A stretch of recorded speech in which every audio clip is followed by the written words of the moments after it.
News Nigerians. Operatives of the Economic and the Financial Crimes Commission (EFCC) have arrested the Accountant General of Delta State, Mrs. Joy Inuwa, as part of the Commission's ongoing investigation into the alleged diversion of 1.3 trillion state funds linked to the former governor Okowa. The EFCC is investigating the alleged diversion of 13% diversion fund earmarked for the oil-rich state, which was said to have been looted by Okowa during his tenure as governor.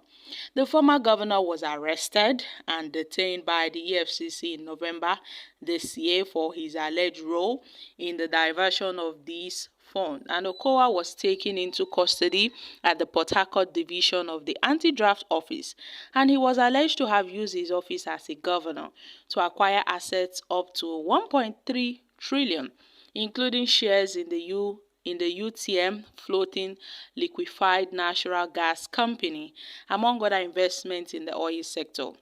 Investigations into the alleged diversions of the funds is ongoing, with several individuals, including the Accountant General of Delta State, Mrs. Joy Inuwa, and one Ekuchi, the former Director of Finance and Administration, and the Director of Administration, Government House, already arrested and detained for questioning. Okowa again. What is going on in Delta State? We got a report back then that Okowa, the former governor of Delta State, was arrested by the EFCC. He was detained by the EFCC over an alleged 1.3 funds diversion when he was governor. Let's not forget that during his tenure, before the end of his tenure, it was said that this former governor had borrowed huge sum of money. Back then, he was a running mate to Atiku Abubakar as a vice presidential candidate to Atiku Abubakar in the 2023 presidential election under the PDP. So it was said that that money, that huge funds he borrowed, was allegedly used to fund Atiku's campaign.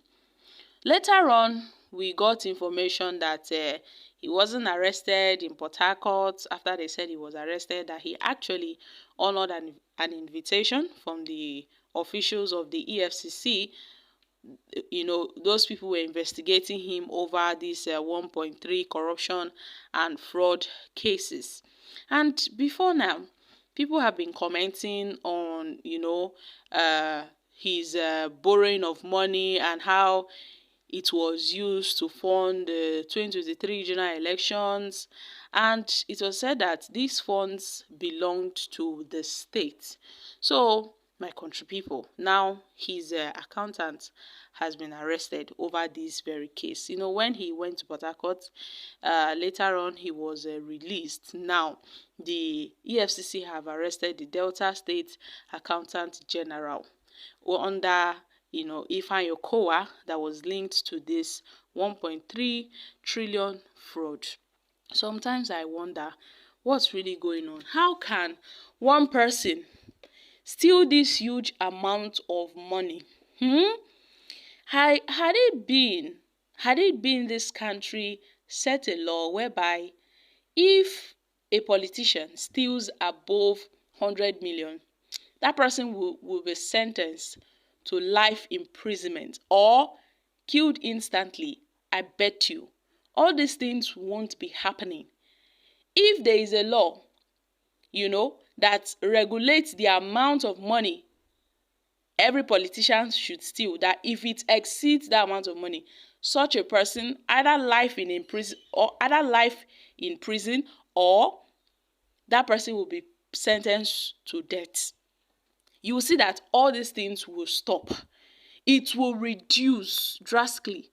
But because there is no law, look at Yahaya Bello. After all the money he stole, look at, he was granted bail by the court. And when he came back, people were praising him. People were welcoming him. And you wonder, is it the same man that the EFCC were chasing after? They declared him wanted. and this is the same person the court granted bail.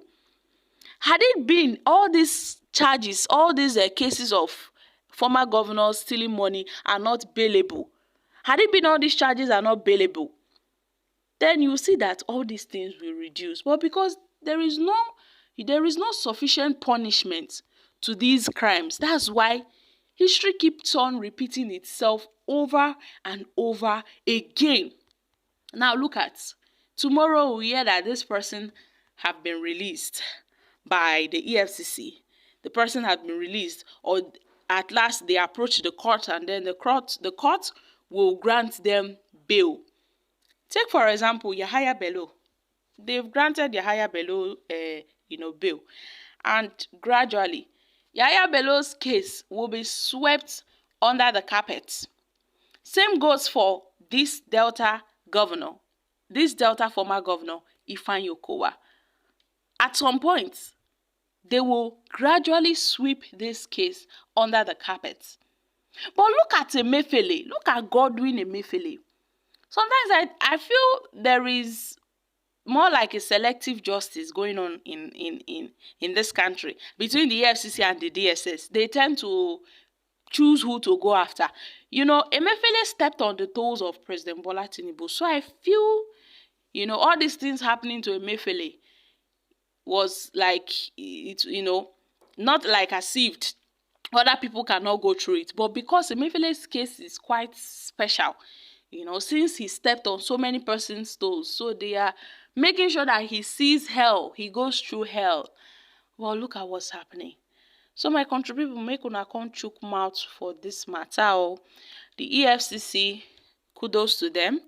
They are really doing their job, in making sure that they are going after these people, chasing them. But the thing is that our Nigerian courts, they are not helping matters.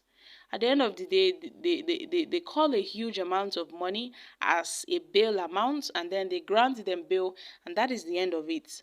That is the end of that case. They will just sweep the case under the carpet, never to be brought up again. And it is so frustrating, and it is heartbreaking that all these politicians don't get to, receive some sort of punishment for their crimes, which will enable other people to do more, because they know at the end of the day, there is no punishment for them to serve. They will walk away free. I'm dropping here, guys. Kindly share your thoughts on this in the comments section. Thank you.